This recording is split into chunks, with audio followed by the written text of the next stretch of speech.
Let me go to Brian. He's been waiting a while out of Michigan. Brian, you are on the air. Good morning, Jesse. Hey, Brian. How are you today? All is well. Nice. I just wanted to touch base with you again. I've talked to you a couple, 3 times, and one of the last times that I spoke with you, it was about my mother.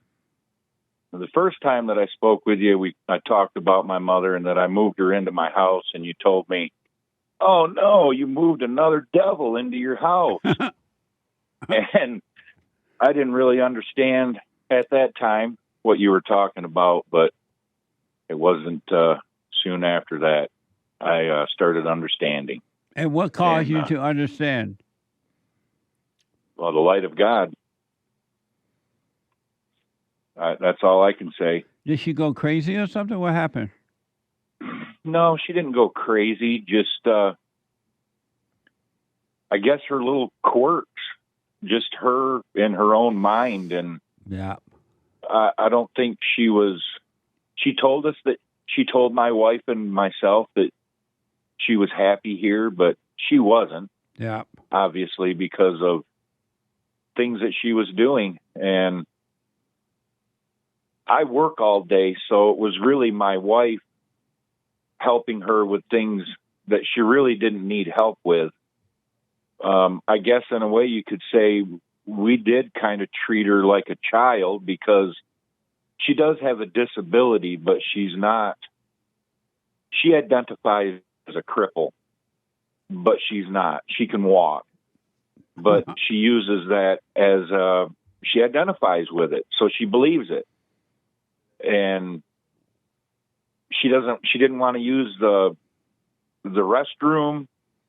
She wanted to be able to just take care of her business in her room and someone else then take care of that. Whoa. And that's just ridiculous. Yeah. And it was really causing a problem. And you always say have a wait and see attitude. Yeah. And I waited for like 2 years, and finally last weekend I didn't even think about it.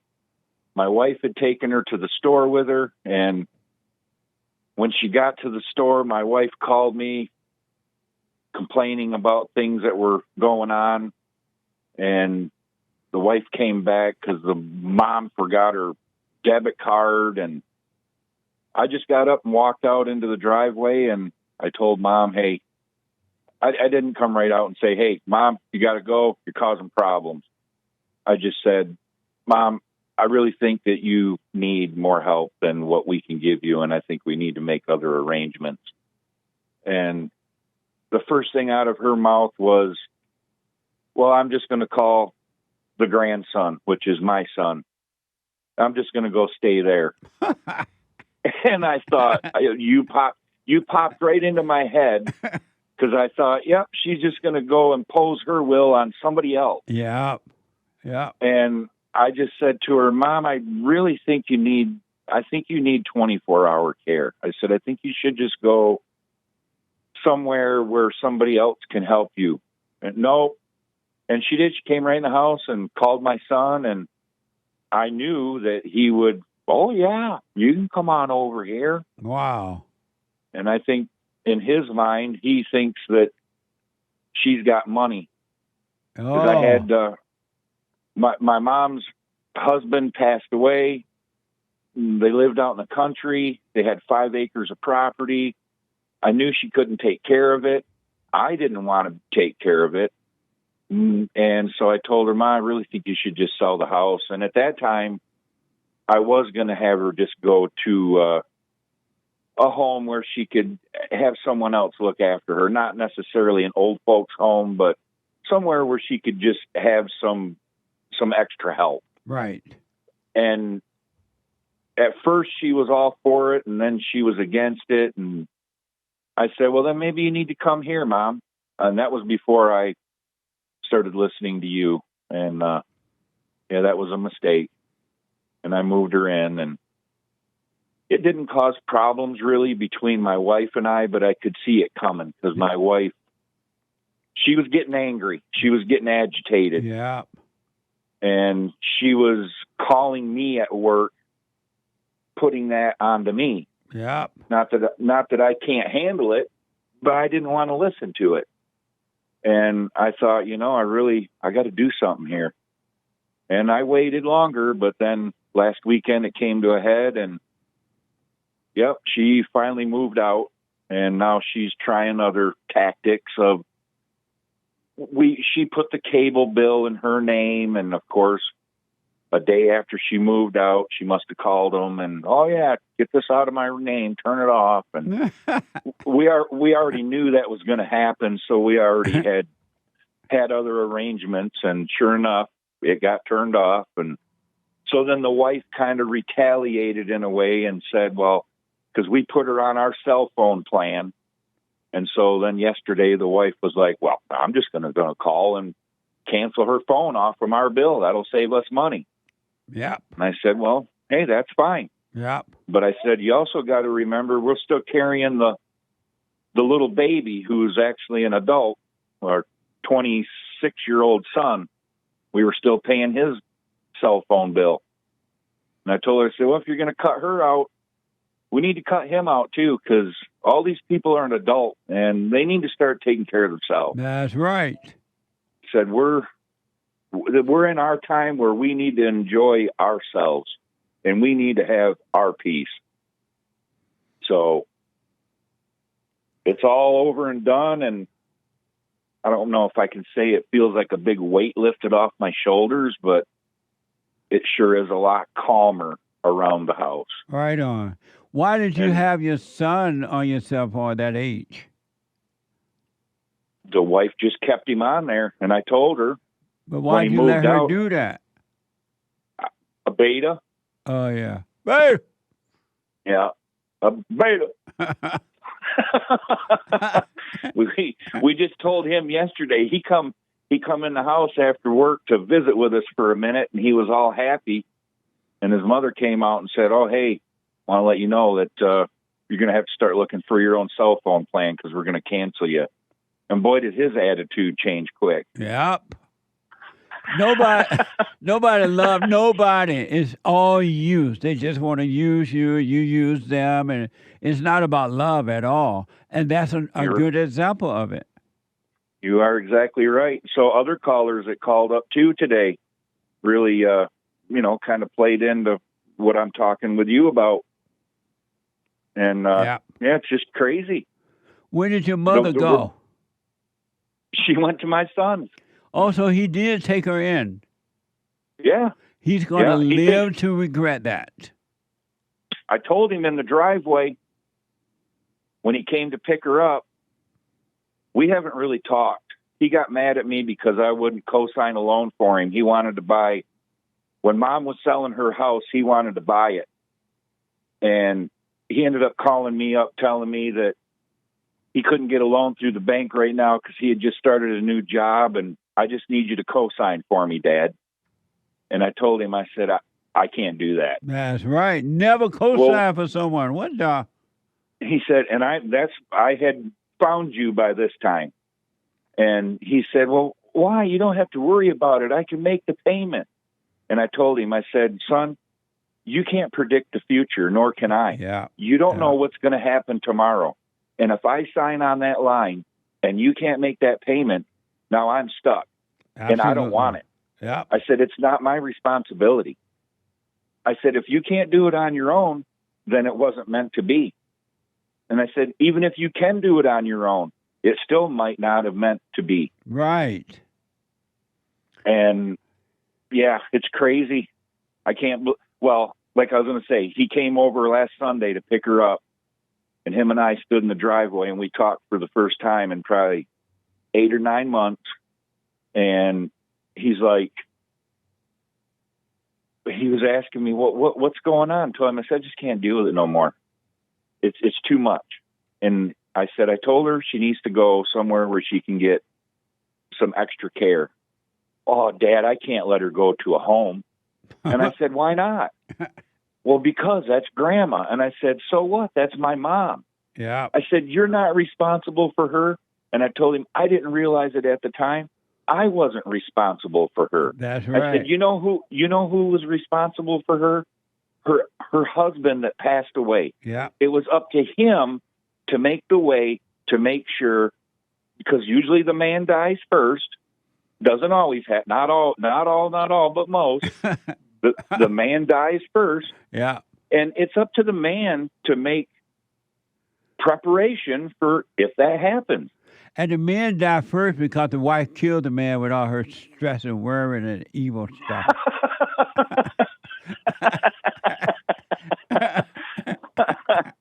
But I think maybe now I've been telling the wife, I said, look, you keep thinking that there's good people, and I keep telling you, no one's good. Yeah. I said, everyone's evil. Yeah. No, there's not. I said, as soon as you say something that somebody doesn't like, you watch the hell come out of them. Absolutely. Yep. Absolutely. And I told her, I said, just like you say, I said, you know who your worst enemy is? Myself. I said, no, your family. Yep. I said, yeah, your worst enemy can be you because you're thinking in your head. You notice how the son got mad as soon as you told him you're going to take him off the cell phone thing? He got angry. He didn't love you guys. If he had love, he wouldn't have got angry because he would have understood. You're right. I'm a grown man. I can take care of myself. See, my son, her grandson that my mom moved in with, I think he thinks that she still has money because when she sold the house, she had money, and she moved in here. And good grief, I thought my house was an Amazon distribution center. She was constantly ordering off from Amazon. She's 77 years old, and you thought that woman had a full-time job and worked 7 days a week, 10, 12 hours a day. So she can order from Amazon, but she can't get up and go to the bathroom? Yep. What a mess. It was a mess. Yeah. You know, parents make children feel that somehow or another they owe them something. So, especially mothers, let me move in with you. It's not your fault that the parents didn't take care of their lives while they were younger and set themselves up so if they did go wrong, they'll be able to take care of themselves in another way without imposing themselves on their children. That's right. And the mothers got that bad. When I was 25 years old, I bought my first home. Yeah, me too. And it was a 25-year loan. Yeah. So right then, I made up my mind. Of course, I know it was just a thought. Wasn't my thought, but at that point, I thought, all right, by the time I'm 50, I'm going to have my house paid off, cars paid off, and I'm just going to have regular bills. Right on. I missed it by 1 year. Amazing. So I was 51 when I paid off my house, I paid off my cars, and I'll never go in debt again, especially now that I know the truth about how the world works. It's all against you. Yep. The banks, they're not out to help you. They're out to stick it to you. It's just money in their pocket. The government isn't for you. They're just out to stick it to you. You know, I tell people when we get into a talk about government, I explain it to them as, I look at it as how the Israelites were when they were led out of the wilderness. Actually, it was probably their descendants. I think most of them died in the wilderness because they wandered for 40 years.